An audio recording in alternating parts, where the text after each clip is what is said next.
সময়টা ছিল গ্রীষ্মের শুরুর দিকের একটি সুন্দর সকাল। সেদিন আকাশ সম্পূর্ণ পরিষ্কার এবং মেঘমুক্ত ছিল, আর আকাশের নীল রং যেন সোনালি রঙের কুয়াশায় চাপা পড়েছিল।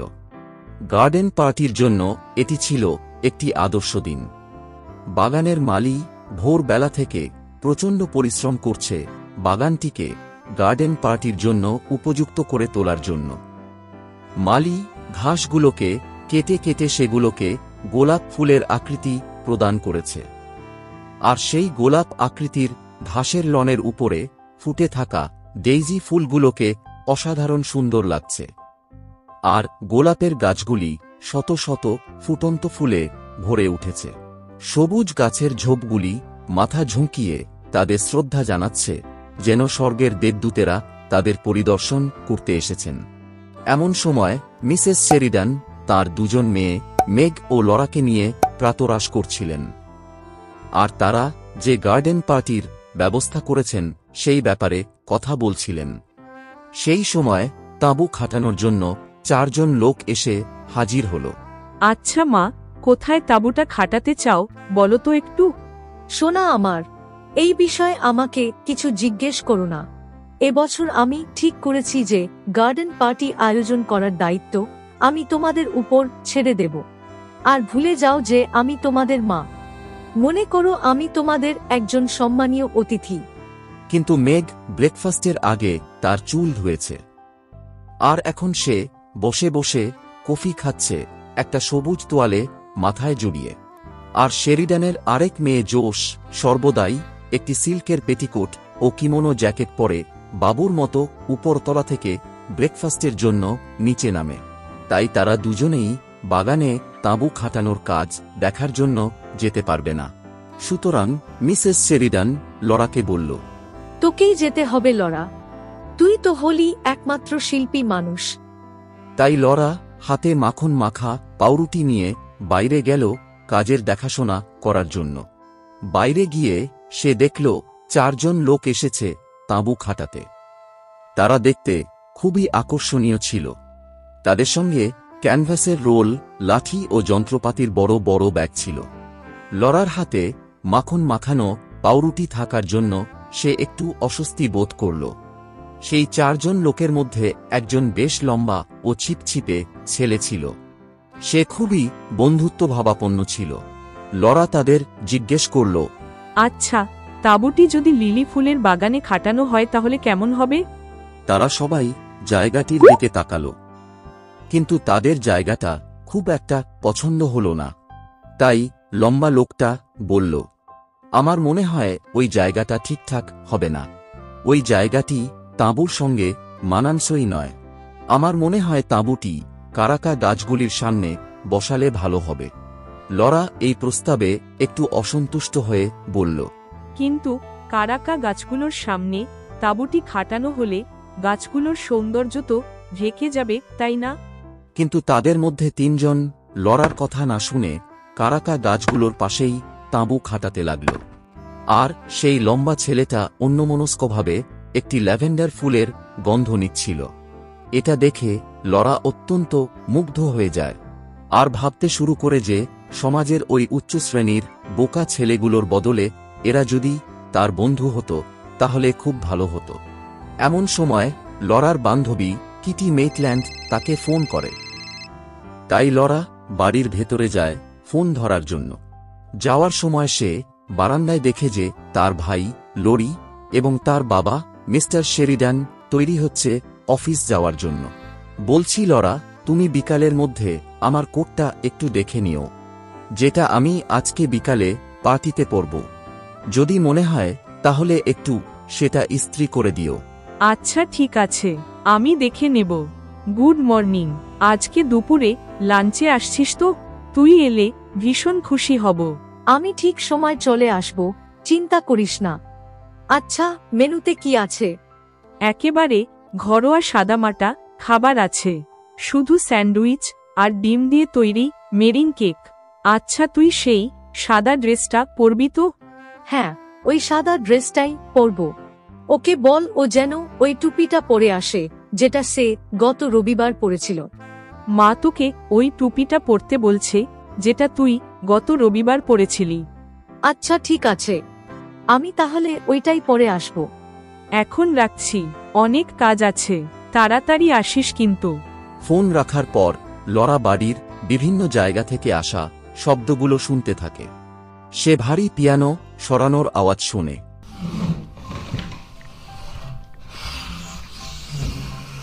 সে বাতাসের চলাচলের শব্দ শোনে।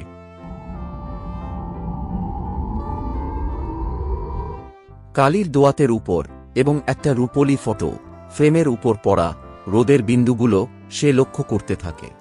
হঠাৎ দরজায় ধাক্কা দেওয়ার শব্দ তার কানে আসে। সে দ্রুত নিচে নেমে আসে। তখন তাদের বাড়ির পরিচারিকা স্যাডি তাকে বলল যে ফুলওয়ালার কাছ থেকে এক ডেলিভারির লোক এসেছে ট্রে ভর্তি উজ্জ্বল গোলাপি ক্যানা লিলি নিয়ে। আমার মনে হচ্ছে নিশ্চয়ই কিছু ভুল হয়েছে। কেউ কখনো এত পরিমাণে ক্যানা লিলি অর্ডার করবে না। কিন্তু মিসেস শেরিডান ঠিক তখনই হলঘরে ঢোকেন। তিনি বলেন যে কোনো ভুল হয়নি, আমি হলাম সেই ব্যক্তি যে এগুলো অর্ডার করেছে। আমার অনেক দিনের শখ ছিল একসাথে এতগুলো ক্যানা লিলি কেনার, আর তাই গার্ডেন পার্টির অজুহাত দিয়ে এগুলো আমি নিয়ে এসেছি। এদিকে শেরিডান পরিবারের দুই মেয়ে জোশ ও মেঘ এবং তাদের বাড়ির চাকর হ্যান্স তিনজনে মিলে পিয়ানোটা তার জায়গা থেকে সরিয়ে ফেলেছে। তারপর সেখানে মিসেস শেরিডানকে ডেকে আনা হয়। জোশ একটা গানের মহড়া দিতে থাকে। এমন সময় সেখানে স্যাডি এসে মিসেস শেরিডানকে জানালো যে রাঁধুনি স্যান্ডউইচে লাগানোর জন্য ফ্ল্যাগগুলো চাইছে, অর্থাৎ ছোট ছোট পতাকাগুলো যেগুলোর উপরে স্যান্ডউইচগুলোর নাম লেখা থাকবে। মিসেস শেরিডানের এখনও সেগুলো লেখা হয়নি। তাই তিনি স্যাডিকে বললেন রাঁধুনিকে জানাতে যে সে 10 মিনিটের মধ্যেই ফ্ল্যাগগুলো পেয়ে যাবে। মিসেস শেরিডান স্যান্ডউইচগুলোতে কী ধরনের পুর দেওয়া হবে তার তালিকা একটা খামের পিছনে লিখেছিলেন, কিন্তু সেটি তিনি খুঁজে পাচ্ছিলেন না। শেষে খাওয়ার ঘরের ঘড়ির পিছনে সেটি খুঁজে পাওয়া গেল। অবশেষে লরা এবং মিসেস শেরিডান ফ্ল্যাগগুলো লিখে শেষ করলেন এবং লরা সেগুলো রাঁধুনির কাছে নিয়ে গেল। লরা সেখানে গিয়ে দেখল যে জোশ সেখানে আগে থেকেই উপস্থিত আছে। রাঁধুনি তাদের জানালো যে সে 15 রকমের স্যান্ডউইচ তৈরি করেছে। সেখানে স্যাডি এসে খবর দেয় যে গড়বারের একটা ডেলিভারি ম্যান তাদের বিখ্যাত ক্রিম পাফগুলো দিতে এসেছে। রাঁধুনি তখন বলল, তোমরা একটা করে ক্রিম পাফ খেয়ে দেখো কেমন লাগছে। চিন্তা নেই, আমি তোমাদের মাকে কিছু বলবো না। একটু ইতস্তত করে তারা দুজনে দুটো পাফ খেল। তারপর তারা বাগানের দিকে যেতে শুরু করল কাজ কতদূর এগোলো তা দেখার জন্য। যাবার সময় তারা দেখে পিছনে দরজার সামনে একটা ভিড় জমে আছে। সেখানে ছিল হান্স, স্যাডি, রাঁধুনি ও গড়বারের ডেলিভারি ম্যান। কি হয়েছে, তোমরা সবাই এখানে ভিড় করে আছো যে? একটা ভয়ঙ্কর দুর্ঘটনা ঘটে গেছে, একজন লোক মারা গেছে। সেই ডেলিভারি ম্যান দেখল যে তার শোনানো গল্পটা রাঁধুনি কেড়ে নিচ্ছে। তাই সে দ্রুত রাঁধুনিকে চুপ করিয়ে বাকি গল্পটা বলতে শুরু করল। আপনাদের বাড়ির ঠিক নিচেই যে ছোট ছোট কুঁড়ে ঘরগুলো আছে সেখানে স্কট নামের একজন গাড়োয়ান বাস করত। আজ সকালে হক স্ট্রিটের কোণায় যখন সে তার ঘোড়া নিয়ে যাচ্ছিল সেই সময় ট্র্যাকশন ইঞ্জিনের আওয়াজ শুনে ঘোড়াটি লাফিয়ে ওঠে, আর মিস্টার স্কট ঘোড়া থেকে পড়ে গিয়ে মাথায় ভীষণ চোট পায়। ফলে সঙ্গে সঙ্গেই সে সেখানেই মারা যায়। তার একটা বউ ও 5টা ছোট ছোট বাচ্চা আছে। এটা শোনার পর লরা অত্যন্ত দুঃখিত হয়ে জোশকে এক কোণায় নিয়ে গিয়ে বলল, আমাদের আজকের গার্ডেন পার্টিটা বন্ধ করে দেওয়া উচিত, কারণ মিস্টার স্কট আমাদের প্রতিবেশী ছিলেন, আর তার বউ ও বাচ্চারা আমাদের বাড়ির ব্যান্ডের আওয়াজ শুনে অত্যন্ত কষ্ট পাবে। এটা একটু বেশিই বাড়াবাড়ি হয়ে যাচ্ছে। যে লোকটা মারা গেল সে আদৌ আমাদের শ্রেণীর মানুষ নয়। সে ছিল নিতান্তই নিচু শ্রেণীর মানুষ। সে একটা নোংরা বস্তিতে বাস করত যেখানকার বাসিন্দারা হল ধোপা, মেথর ও মুচি। লরা এটা শোনার পর প্রচণ্ড রেগে গিয়ে তার মায়ের কাছে গেল নালিশ করতে। তার মা তখন নতুন একটা টুপি পরে আয়নায় নিজেকে দেখছিল। লরা তার মাকে এই দুর্ঘটনার কথা জানাল, কিন্তু তার মা এই দুর্ঘটনার খবর শোনার পর সেও জোশের মতোই আচরণ করে। তিনিও বললেন যে কোনোভাবেই গার্ডেন পার্টি বন্ধ করা যাবে না। তিনি লরাকে একটু বাস্তব বুদ্ধিসম্পন্ন হতে বলেন, কিন্তু লরা তাও গার্ডেন পার্টি বন্ধ করার জন্য জোর করতে থাকে। তাই লরার মনকে অন্যদিকে ঘোরানোর জন্য মিসেস শেরিডান তাঁর সুন্দর টুপিটা খুলে লরাকে পরিয়ে দিলেন, আর বললেন যে এই টুপিটা পরে তাকে খুব সুন্দর লাগছে। লরার এসব শুনতে আর ভালো লাগছিল না, তাই সে নিজের ঘরে চলে গেল। ঘরে ঢুকেই তার নজর পড়ল আয়নার দিকে। আয়নাতে নিজেকে দেখে লরা মুগ্ধ হয়ে যায়, আর গাড়োয়ানের মৃত্যু ও তার পরিবারের দুঃখ যেন আবছা হয়ে আসে। লরা ঠিক করে যে পার্টিটা শেষ হওয়ার পর সে আবার এই নিয়ে ভাববে। দুপুর 1:30-এর মধ্যে লাঞ্চ শেষ হয়ে গেল। 2:30টার সময় গার্ডেন পার্টি শুরু হয়ে গেল। সবাই খুব মজা করতে থাকে। এমন সময় লরি অফিস থেকে বাড়ি ফিরে আসে। সে বাড়ির ভেতরে গেল তৈরি হওয়ার জন্য। লরার মনে হল তার ভাইকে একবার জিজ্ঞেস করে দেখা উচিত এ সম্পর্কে তার ভাইয়ের কি মতামত। কিন্তু সে যখন তার কাছে গেল তখন তার ভাই তার ও তার টুপিটার প্রশংসা করতে লাগল। ফলে সে আর তাকে দুর্ঘটনা সম্পর্কে কিছু বলল না। এরপর সে পার্টিতে মনোযোগ দিল। পার্টিটা ব্যান্ড, গান বাজনা, খাবার দাবার আর হাসি মশকরা সহযোগে এক বিশাল সাফল্যে পরিণত হল। পার্টি শেষে সমগ্র পরিবার এক জায়গায় জড়ো হল।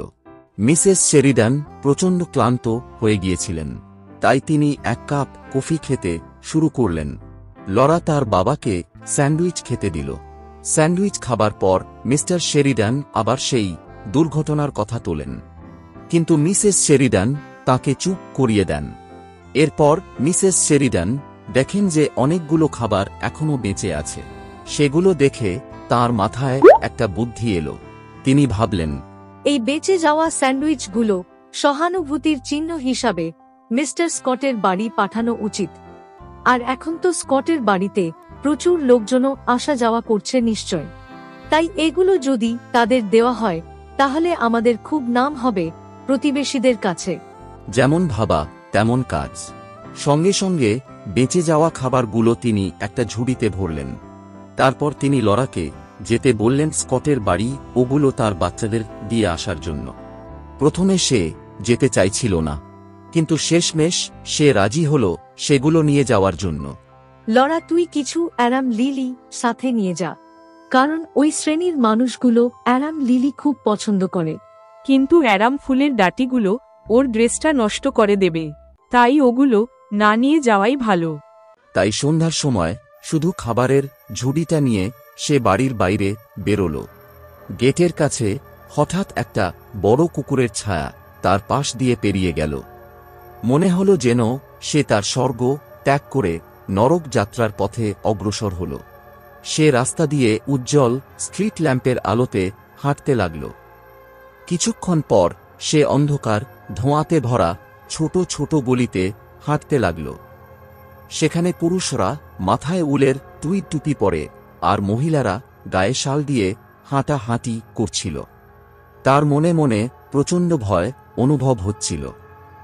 সবাই যেন তার সেই দামি পোশাকের দিকেই তাকিয়েছিল। তার মনে হতে লাগল যে সেই ড্রেসটার উপর একটা কোট পরে এলে ভালো হতো, তাহলে কেউ তার এই ঝলমলে ড্রেসটা অন্তত দেখতে পেত না। একজন মৃত মানুষের বাড়িতে এমন টুপি পরে আসার জন্য তার লজ্জা অনুভব হল। সে ভাবল যে তার বাড়ি ফিরে যাওয়া উচিত, কিন্তু ততক্ষণে অনেক দেরি হয়ে গেছে। সে স্কটের বাড়ির দরজায় পৌঁছে গেছে। বাড়ির সামনে সকলে জটলা পাকিয়ে দাঁড়িয়ে আছে। একজন বৃদ্ধা মহিলা দরজার সামনে ক্রাচ হাতে নিয়ে চেয়ারে বসেছিল। তার পাগুলো খবরের কাগজের উপর রাখা ছিল। সেগুলো পেরিয়ে সে স্কটের বাড়ির দরজায় ধাক্কা দিল। সে ভাবল খাবারের ঝুড়িটা দরজাতে নামিয়ে দিয়েই সঙ্গে সঙ্গে ছুটে পালাবে। এমন সময় দরজা খুলে যায়। একটা ছোট খাটো মহিলা বেরিয়ে এলো, কালো পোশাক পরে। লরা তাঁকে জিজ্ঞেস করল, আপনি কি মিসেস স্কট? আমি শুধু এখানে এই খাবারগুলো দিতে এসেছি। আমি এগুলো দিয়েই সঙ্গে সঙ্গে চলে যাব। কিন্তু সেই মহিলা তার কথা না শুনেই তাকে বাড়ির ভেতরে নিয়ে গেল। তারা অন্ধকারের মধ্যে হেঁটে হেঁটে একটা ভাঙাচোরা রান্নাঘরে গেল। সেখানে একটা কালি পড়া লণ্ঠন জ্বলছিল, আর তার পাশেই বসেছিল মিসেস এম স্কট। তাকে দেখে বীভৎস লাগছিল। তার লাল লাল ফোলা ফোলা চোখ আর ফোলা ফোলা ঠোঁট দেখে লরা ভয়ে কেঁপে উঠল। ইনি কে? আর ইনি কেনই বা আমাদের রান্নাঘরে ঝুড়ি নিয়ে দাঁড়িয়ে আছেন? খাবারের ঝুড়িটা সেখানেই রেখে লরা ভয়ে সেখান থেকে পালিয়ে গেল। কিন্তু সে বাইরে বেরোনোর বদলে সেই ঘরে ঢুকে পড়ল যে ঘরে মিস্টার স্কটের মৃতদেহটি রাখা ছিল। সেখানে সে মিস্টার স্কটের মৃতদেহটি দেখতে পায়। মৃতদেহটি দেখে সে অবাক হয়ে যায়। তার মনে হল, মৃত্যুর পরেও মানুষটাকে কি শান্ত আর তৃপ্ত দেখাচ্ছে। আমাদের জীবনের এই ঝামেলা ঝঞ্ঝাট থেকে সে এখন অনেক দূরে। সে শান্তিতে ঘুমিয়ে আছে এখন। মনে হয় সে যেন স্বপ্ন দেখছে। সে আর কোনোদিনও জাগবে না। হঠাৎ লরা কাঁদতে কাঁদতে বলে ওঠে, এই হ্যাটটার জন্য আমাকে ক্ষমা করবেন। এরপর সে সেখান থেকে বেরিয়ে যায়। সেই অন্ধকার রাস্তা ও অচেনা মানুষগুলোকে পার করে সে চলে যেতে থাকে। হঠাৎ তার দেখা হয় তার ভাইয়ের সাথে। সে তার ভাইকে দেখে খুব আবেগপ্রবণ হয়ে উঠল। সে তার ভাইকে তার জীবন সম্বন্ধে উপলব্ধির কথা বলতে চাইছিল, কিন্তু সে সেটা বলতে পারল না। সে তার ভাইকে বলতে পারল না যে মিস্টার স্কটের মৃতদেহ দেখার পর সে আজকে অনুভব করতে পেরেছে জীবনের তুচ্ছতা এবং শ্রেণী বৈষম্যের অর্থহীনতাকে। মৃত্যুই হল শেষ কথা। মৃত্যুর কাছে ধনী দরিদ্র সকলেই সমান হয়ে যায়। লরার কাছে এখন তার এই বিলাসবহুল জীবনযাত্রা সর্বোচ্চ আকাঙ্ক্ষা বলে মনে হয় না। কিন্তু এই কথাগুলো লরা তার ভাইকে না বললেও আশা করা যায় যে তার ভাই হয়তো তার মাধ্যমে এগুলো নিশ্চয় উপলব্ধি করতে সক্ষম হয়েছে।